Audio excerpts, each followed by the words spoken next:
Welcome to PhD with Women on IT Hack the Future. My name is Beata Young, and today's PhD Positivity Hack delivered will be by our International Women's Day special episode, Breaking the Glass Ceiling One PhD at a Time. Episode 94 starts here. Let me remind you, this is a grassroots community that focuses on women on IT, an inclusive forum of women in technology, startups, and female leaders who are supported by men as well. And I bring heart to that hustle because empathy is my mojo, and empathy is critical when you are breaking the glass ceiling one PhD at a time. Let me just mention a couple of great things that happened last week. Helen Young won two prestigious awards at the second annual Wealth Briefing Wealth Tech Americas Awards 2023. Congratulations to the founder, Anders Wealth, who won the Best Thought Leadership and Best Woman in Health Tech Awards. Naomi, who is my personal mentee, Naomi Millen participated in Sisters Circle in Haiti, peer network building session with other VV Growth Sisters, Vital Voices Global Partnership. Excellent job, ladies. I wish you to succeed. Greetings to the US Government Exchange and Mentorship Program for Women to Pursue Careers in STEM for celebrating their 10th year anniversary of Tech Women. Now let's go back to our topic, breaking the glass ceiling one PhD at a time. Today is March the 8th. Women and men all over the world celebrate International Women's Day to forget about it by tomorrow. Just kidding. We will never forget about the great power network we have, about the great women achievers, and about sisters, daughters, and brothers who are supporting us as well. This year, for this year's celebration, the focus is innovation and technology. Yay! To achieve gender equality. Women have been breaking the glass ceiling for many years. They've been making their presence felt in every industry and in every corner of the world. But there are still big challenges for women. How to get noticed, how to get hired, how to be taken seriously, and the list goes on and on and on. In honor of International Women's Day, to celebrate sister, mother, daughter, gal, girlfriend, on behalf of many women on it, I bring you a joyful and inspiring list of speakers today, taking a look back at some highlights from past episodes, interviews with role models, supporters who help women break through the glass ceiling and become women on it, hacking the future. We are so excited to share these key takeaways with you.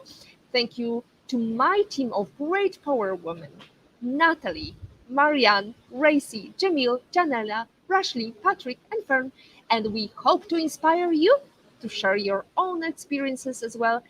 Keep these comments flowing, ladies and gentlemen. Thank you so much. Speaking of comments, we've got Agata Bellon here. Hooray, hooray. Happy Women's Day to all ladies and most of you and your great guests and fantastic team, Beata. Thank you so much, Agata, for mentioning me. Thanks for being a great inspiration. Well, likewise, you're inspiring me to show up every week, even if I have no internet connectivity and I have to use this beautiful premises of hotel in Turks and Caicos. Beautiful by nature, but somewhat backwards by nature. I mean, time flows very slowly for flow. Anyway, let's go back and show you some of our awesome speakers we had in the past. Let's go to the beginning of our PhD Positivity Hacks Delivered. Just to let you know, I used to have a community in physical, in person, in Malta. In 2019, I set up that network and I decided to have workshops, meetups, closed tables. Unfortunately, COVID started. And what do you do when COVID starts? You can't meet physically, so I decided to deliver PhD, Positivity Hacks Delivered. One of my first guests, and thanks to Patty, who recommended me, was Kelly Howe. She was talking about the network, showing up for a network every single day and working network consistently. Let's bring Kelly Howie's great intervention and listen to her words of wisdom. Networking should start with who you already know. I believe it is a consistent and continual activity because the foundation of networking is trust. And whether you are building your network using technology or building your network by in real life, in person interactions, you need to build trust. And trust is something that is built or reinforced by continual interactions. So, on the basis of that, how do you network in a pandemic? You show up for your network every single day. You network consistently. You watch and you listen and learn to see where are the ways you can help your network. Can you give them a resource? Can you pass along some information? Can you give them a tip? Can you cheer them on? Can you share this video and this conversation? It might help somebody else out. That is all part of networking. And that's how you network in a pandemic. You work that muscle. You look at digital tools like you would, I want to say, the physical rooms that we would network if we could get out in the world more fully than we can right now. Context matters. I could go on and on and on this one, but showing up for your network every day, realizing you have a network and your network has networks, and using digital tools to listen and learn and to find the communities and the contacts that you're seeking. Well, speaking about finding communities, I have just one community member, Natalie, saying, "Yay! Happy International Women's Day to all ladies out there." Indeed, Natalie, thank you so much. You show up to my network every time, and I'm really grateful for your great, diligent work, including that great social media you just posted today. And thanks to you, I can enjoy my coffee while it is being posted. Speaking of social media, speaking of networks and using digital tools to listen and learn and find the communities. This is the way I connected with our guest Masha Zvereva, an entrepreneur, speaker, content creator, ex-Googler, and an advocate for women in the workplace. We followed each other on Instagram, and I felt the urge to invite her to share her story of isolation and the big tech machine and how to break the bias in tech. Let's listen to Masha's great piece of advice. We want to make sure that there are more women working in technology. And so we need to continue encouraging women to enter the field. And I love seeing what has been happening over the last few years, especially with social media, where we have more role models of women working in tech, and we can see what an engineer looks like, right? And all the different facets and all of the different personalities, and that you don't have to fit a mold to work in tech. I think that's something that will raise a new generation of women in technology who feel more comfortable with the field and enter the field because they have seen someone who looks like them. So I think representation, increasing the representation of women in technology is step number one. Step number two is networking and growing our networks and being much more strategic about it and much more proactive and much more intentional about it. And, when you're networking, building authentic relationships that enable you to be yourself, talk about the biases that you're facing, how you're going about it. For example, the problem that I faced with the "you're going to be a good mother" comment. And of course, joining communities of women in technology, and this could be part of networking, this could be just part of you wanting to feel like you belong, and supporting each other, cheering each other on. I really believe in the power of the mindset of community over competition. And this is what it reinforces, these communities. We cheer each other on, we solve each other's problems, and we'll help rise everybody's level together. The power of the mindset of community over competition.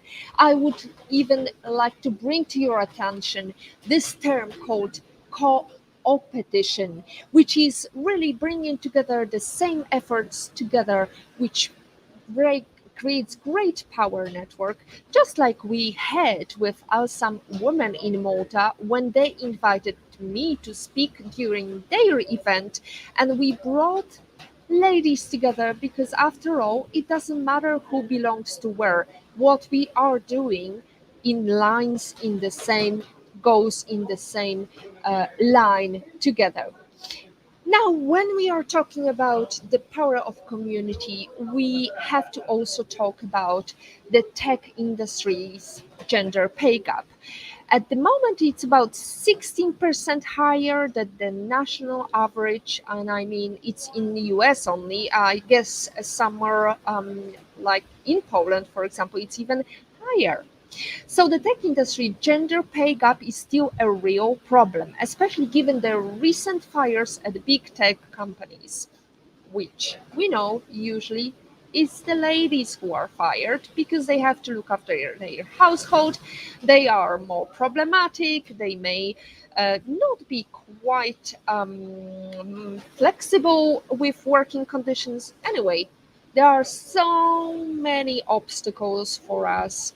That's why I believe it's extremely important to establish your self worth and add tax on top of it, as we were advised by Marisha Stewart. Salary is connected to your worth. And so the question is, you got to believe in yourself. You got to believe in what you have done and what you can do. How can you bring worth to that company? How can you bring worth to that organization? And how you can articulate, right? How can you articulate your worth in that interview to let them know this is what I'm worth? And this is what my salary, this is what it should be. And especially as a woman, we shouldn't have a fear of that piece, right? Because we should have the same salary as our men counterparts. But unfortunately, oftentimes we don't. And so the question is just how can you articulate your worth in that interview? And that is what's key. That is what's key because I always say this to my students when they are applying for college. Like, how do you add to the college? How can you make the college better? Right. So that's the same, that applies the same. How can you make that organization or that business better? And that's key in articulating that and giving them the salary that matches your work. These days, we discuss and post almost everything from what we had for dinner to recent medical exam results. Social media and blogs invite us to share intimate details, yet 80% of women surveyed in 2015 Fidelity study on women and money said they refrained from talking about money with people close to them. It is a common refrain to hear people say they do not discuss religion, politics, or money, as it usually causes disagreements, so best to avoid it at all. And especially women are told to be polite, do not cause friction, and don't speak up. Sit in the corner, somebody will find you. Well, I've heard it so many times. Time's up, ladies. Time to talk about money. So I encourage you not to only fear conversation with money, see interview number 8, Conversations with Money with Richard Friesen as my personal advisor, financial guru, and personal husband delivers his take on fear. Let's talk to Patrick. The most important thing we have to fear is fear itself. And at all points in time, the important is that if you don't speak up now, then you probably will never speak up. Seize the opportunity, carpe diem, as the ancient Romans used to say. It's vitally important to bring your voice to the table at all times and say something.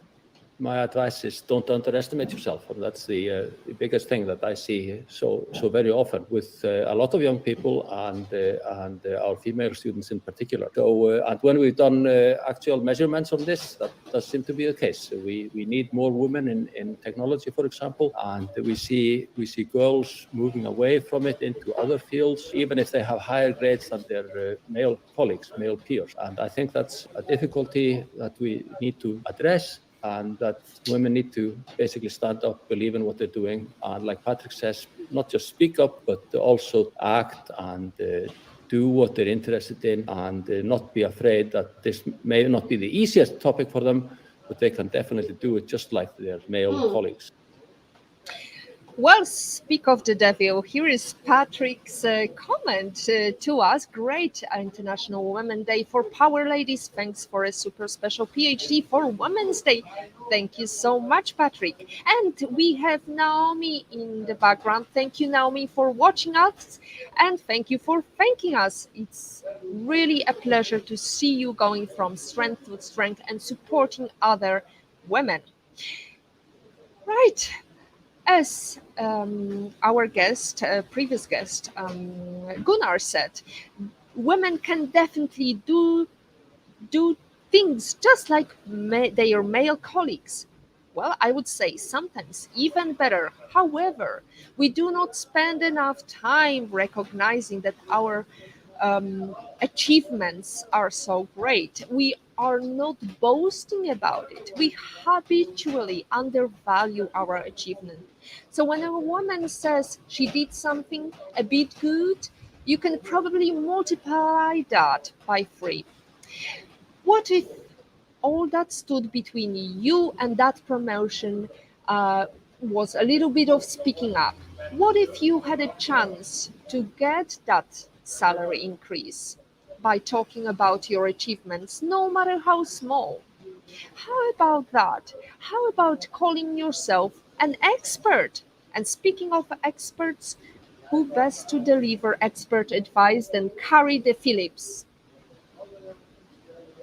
Step 1 is actually become an expert in your industry, or at the very least, knowing what you're talking about. Women in particular tend to be plagued by this logical fallacy called imposter syndrome, where you probably have the skills, you're probably better than most people that you know, or even in your industry, but imposter syndrome is like, well, I don't know 100% of everything that there is to know about this particular subject. So I'm not an expert. I don't have that credibility. There's a study that's been done, and I can't quote it off the top of my head, but it's something like 70% of men will apply for a job if they have 50% of the qualifications for that position is listed in the job description. But like 80% of women won't apply at all unless they check off 100% of those boxes. Everyone starts from nowhere. Everyone starts from zero. As you progress in your career, as you progress in your knowledge base, you get further and further and further away from the zero mark. Basically, nobody ever hits the 100% mark. Everyone starts from zero. Let that sink in. If you're smart, you're watching or listening to our episode.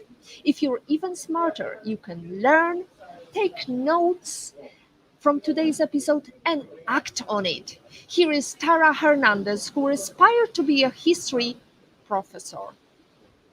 If you're smart, you can learn, and the industry is constantly changing. Programming languages are constantly evolving. Half the languages that are tier 1 languages at Google, for example, didn't exist when I got into this industry originally. So it's like being an expert at any particular thing isn't necessarily valuable. It could be helpful for some set of problems, but it's how well are you able and willing to learn? And then motivated is that you are able and willing to learn, and that you're interested in the problems that a given company is solving. Well, I mean, to be perfectly frank, I've had fear my whole career.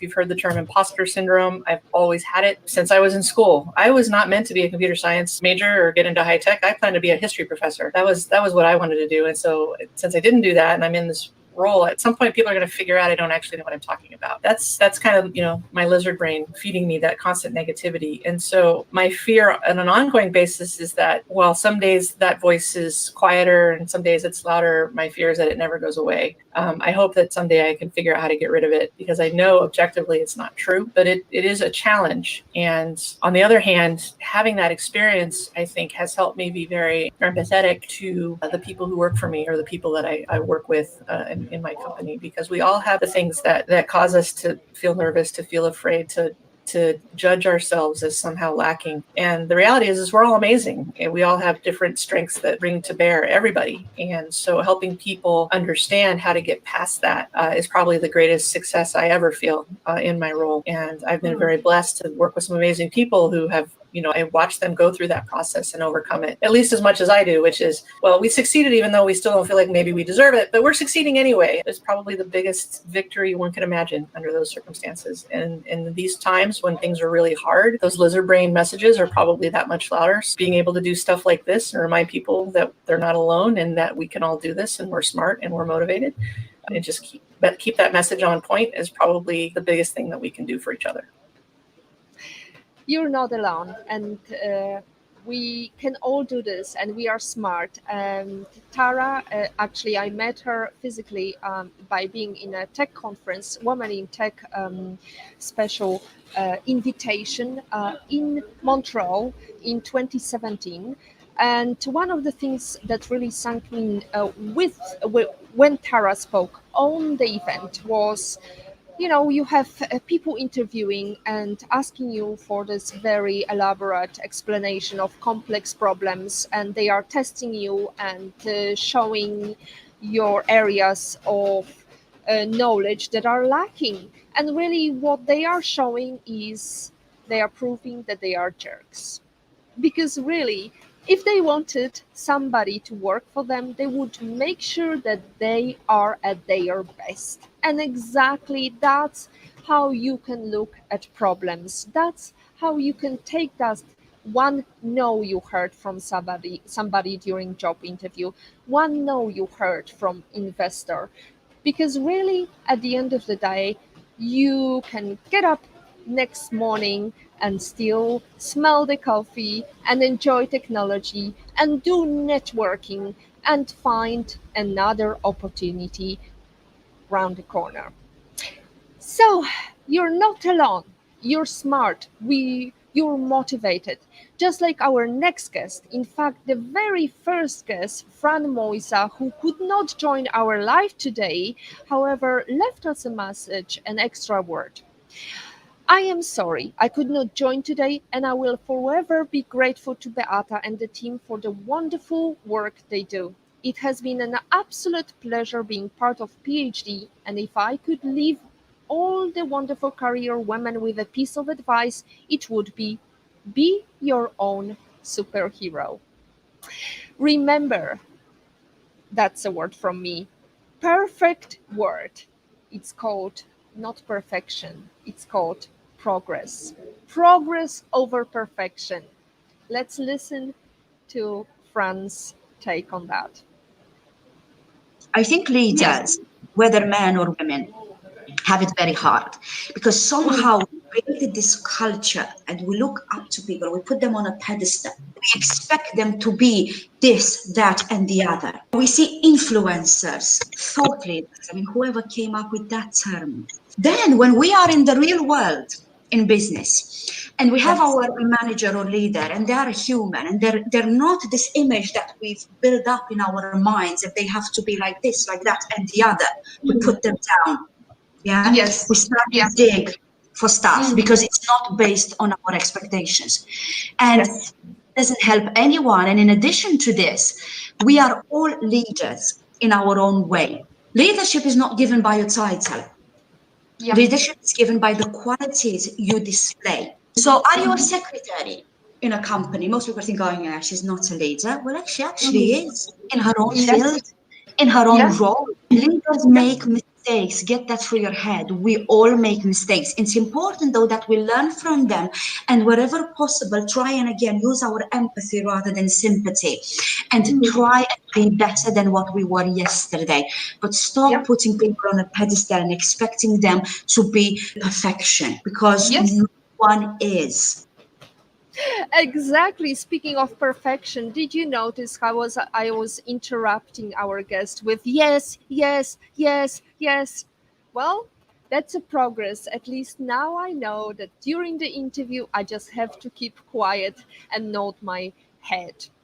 Right. Speaking about perfection, we've got perfect comments in our comments section. Let me just bring them to you. IPOV in Patrick's opinion. Well, that would be my personal advisor, husband, and great supporter. Oh gosh, hadn't expected to see myself there. Yeah. Thanks for giving us guys a brief chance to say hello, ladies. Well, you're more than welcome. You're more than welcome to support us as well. And if you want to be part of supporters, you can definitely support us financially as well. There is no limit, and there is no limit to who can join the network. If you want to cheer us, you don't have to even give us money. Just say hello, give us an extra love, little heart, or a comment, or share this video with your peers, with your network, because we need all the help we can get. And the biggest problems are the shared problems, the ones that nobody owns but everybody is affected by. And female participation in the workplace, in leadership position, in governments is definitely a problem. We do need to have parity. We do need to have more women sitting at the table. We have another great comment, Jane. Happy International Women's Day to every lady out there. Thank you, Jane. Great to see you too. And thank you for your ongoing support. I'm happy to have your comments. Speaking of men supporting women, I would like to bring to this another core mission that I wanted to share with communities: women in startup and entrepreneurship. We talked about progress over perfection, small steps lead to big accomplishments. And when I'm thinking about great accomplishments, it brings memory of my assistant Racy May Mendoza, who managed to invite industry veteran startup guru to our show. And the first time she said, I invited Guy Kawasaki, and he said yes, I thought, well, it cannot be the same Guy Kawasaki. Are you sure? Are you sure, sure, sure? Yes, that's the guy. Oh, show me his profile. That's the profile on the LinkedIn. Well, she just kept trying, and she found this great mentor who speaks about women in tech and how important it is to have more females invested. Let's listen to his piece of advice. Why you would eliminate your genetic pool or reduce your genetic pool by 50% by eliminating women is beyond me. I mean, that to me is just stupid, because you should not care about the gender, race, religion, sexual orientation of an entrepreneur. All you care about is they can create a great product and create a great company. And that alone is so hard. You know, why are you throwing out these other externalities that really are meaningless? And I think a lot of it is because, frankly, men are stupid. Men are threatened, particularly in America. If you're a white man, you are really threatened. And so they are just trying to preserve the status quo. But let's just say the demographic trend is not their friend. Listen, the CEO of Canva is about a 34-year-old, maybe, woman. So I work for someone half my age, and a woman. And I'm proud of it. Listen, gender biases still exist in the startup ecosystem. Even in the most gender progressive nations, investors ask male founders questions regarding scale and numbers. while women founders were asked about managing family and office life. Female entrepreneurs are challenging the shackles, chasing their dreams, leading the path, moving forward towards an equal society. Sometimes they are leaving the path because it is very muddy out there. Here is a piece of advice from Kinya Kelly on how to start your own path and grow the pie. She has to know, figure out her purpose. Like, where are you going in your life? Where do you really want to go in your life? And not just with money, but like with your life. So, like for me, I have been very clear for a very long time that I desire to have a business that can operate without me. I want to make millions of dollars, but I want to employ people to do most things. And I want to be here for these amount of things because I want to be married. And if I choose to have children, then I want to be able to spend time with them. So it's like, you've got to ask yourself, where do you really want to go in life? And where do you see your life really, really, really heading? The next thing is, and this is kind of a deep one, I encourage every single woman, she's got to work on herself. And I'm just not just talking about how she looks and her body and all that, but she needs to deal with her. She needs to deal with how she thinks, why she thinks. She needs to deal with her behaviors. She needs to deal with any wounds of her past, as go see a counselor. Like, I see 2 counselors every single week for different aspects of my life. This woman has got to find mentors, male and female, those that have gone before her, those that can give her insight and wisdom, those people that she would be humble to and allow them to speak into her life, because without that, she will be going 100 miles an hour in whatever direction she's going in. And sometimes you can't even see when you're getting ready to hit a big brick wall. Hitting a brick wall and talking about entrepreneurship, we have a happy International Women's Day wishes from Rashlin. Rashlin is a freelancer. She's also working on her cake business. Good luck, Rashlin, with your business, whatever it might take you to. I'm sure it is sweet. Anyway, talking about sweet business, we have to mention Vladlena with her great startup Rogo Go Go Go. One of the entrepreneurs I hosted that impressed me highly. With her startup advice, a great idea is only the start. Let's listen to her. Having the idea is just the first step, but like you said, a great idea is only the start. So how do you execute that? And I would say, have confidence in yourself, have confidence in your ability to learn things. Knowledge is power. And the real secret is hard work ethic. It does come back to that, because the idea begins, but then what follows is research. And there is so much research, not just on the idea, but on the legal aspect, marketing aspect, the startups field itself, and all the terminology that comes with it. There is so much that you're going to have to learn to get to the next step. What I would say is be kind to yourself and break it down. Do it one step at a time. That's the way to move forward. I think when we are thinking too many things, we get overwhelmed, and that's where we panic and think, I don't want to do this, or I can't do this. I would say break it down, make it small, do it well, and then move on to the next thing. I think that is really what would bring success. Small steps lead to great accomplishments. And hard work ethic is also at the core of Azadeh Williams' mantra. Yes, we can focus on the hardship. However, remember the quote I like to remind you every episode. Look for something positive each day, even if some days you have to look a little bit harder.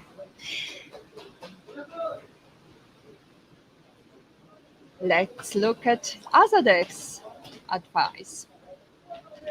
We're going through a massive historic change. Whatever we're doing as female founders, as female innovators, storytellers within technology, we are making history. The struggles that we are facing, we have to do it. We have to fight through. We have to break those ceilings, because we're doing it for the next generation. When I made the shift from journalism to starting an agency and saw a lot of the issues running a business, being female, and I'd walk into a boardroom, I'd be the only one there with dark long hair, an unusual name. Everyone else would be white, European or Anglo-Saxon, middle-aged male, and I would feel like, oh gosh, do I have to make myself smaller? Do I have to make myself more masculine? No, just own who you are, be who you are, be proud of it, be your authentic self, do what you do because you know you're good at it, and eventually your vibe attracts your tribe. And you just have to keep pursuing and persevering. And if people are not investing in you or are not hiring you because of their own prejudices, that's their loss. And you know what? It will eventually come round. Absolutely. And we are coming round to our favorite question. What are the top 5 soft skills all career driven women should have? Let's bring Rachel Coward's answer to this equation and listen to her advice. What are the top 5, soft skills for females in the industry? And it was hard to narrow it down, but I think number 1 would be networking. I found for me, it is almost more who you know than what you know. You can be the smartest person in the room, but you're still not inviting you into the room if you don't know somebody to invite you in the room. So I would say talk to everybody. Number 2, developing 21st century communication skills. I think that it's not often emphasized how important it is to be able to communicate yourself via an email effectively without sounding curt or rude or wrong or whatever it might be. So I think learning to communicate your ideas without nonverbal cues is really important. Number 3, I would say public speaking. Public speaking is so daunting, but a lot of it is required. Number 4, time management. Learn to love your digital calendar. Schedule everything, even time off. Self-care is real important. This didn't make the list, but it should have. It's important to even schedule Rachel's lunch so nobody books you in. And last but not least, and I think this is very important, especially for women, because research has shown women take so much more of the admin jobs and the unpaid work. Say no. If it is not absolutely yes, I would love to do that, like I thought when you invited me to come here. If it's not that, it's a no. If it's the middle of the road, it's a no. You don't have time for it. No. Only do the things that really excite you and really make you passionate, and learn to say no to those things that you just don't really want to do, because there's only so much time in the day. Public speaking is so daunting, but a lot of it is required. And the more you do it, the easier it is. Remember, progress over perfection. And one of the best speakers I had a privilege to host was my role model, inspiration, Cindy Gallop, who liked to advise women, don't look back. You're not going that way. For the purpose of delivering this International Women's Day episode, let's look back at her words of wisdom, which inspired many generations of entrepreneurs, including Nora Dinuso, who built her own agency and was a speaker on PhD. Cindy, go, go, go. Start your own industry. And what I mean by that is I encourage every woman to start your own business, but I deliberately articulate like that because when you start your own business, you can design it to work exactly the way you want it to. And when you do that, you are starting the industry we all want to live and work in. Again, I'm all about communication through demonstration. First of all, when women start businesses and grow them successfully, they can then hire other women, and other women then get the kind of working environment devoid of sexual harassment that we all want to be able to work in. When women start businesses that hire other women and succeed and make money, you demonstrate to the men that there is a completely different way of working and that you need to take women seriously in that context. I regularly say we don't get taken seriously until we get taken seriously financially. We need to build our own financial ecosystem because the white male one is not working for us. And in that context, money is power. When we make money, we can hire lobbyists. We can effect regulation change. We can do all sorts of things to change exactly what you're talking about. When we get taken seriously financially, the men have to listen, and we have the money and the power to make shit happen. We have the money and the power is with you, ladies.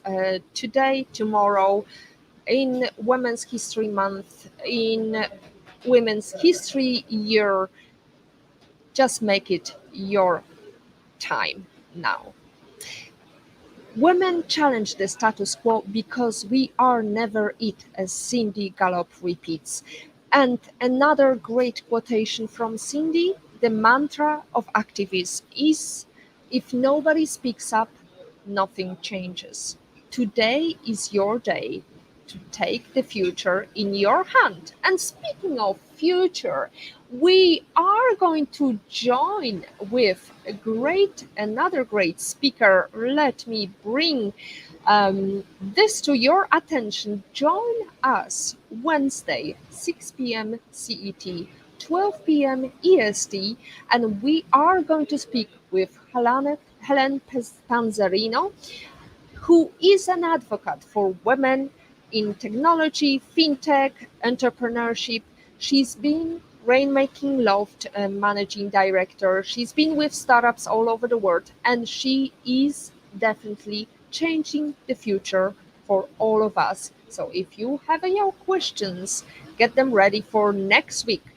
In the meantime, I would like to thank as well Jamil Navarroza, who says Happy International Women's Day. Thank you, Jamil. It's great to see you multitasking and doing amazing job here. And that's it from episode 94 PhD Livestream International Women's Day special episode, when I brought to you so many speakers on one day. To stay updated and ensure you never miss a Positivity Hacks delivered, follow Woman on It and turn on notifications to be alerted once a video has been released. I also encourage you to share, listen to our podcasts. I wish it was more popular on all these podcasting streams. Hope you can help us achieve that. Think like a queen. A queen is not afraid to fail. Failure is another stepping stone to greatness, as Oprah Winfrey likes to say. As always, our Positivity Hacks Delivered are available online, live podcasts. Do a bit of support and like, comment, share, not just today on the 8th of March, not just in the Women's History Month. If you don't like something, change it. If you can't change it, change your attitude. As Maya Angelou says, today is your day. Today is your day to hug the future. Hug the positivity you want. See you next week. Good luck with your Happy Women's Day. Thank you.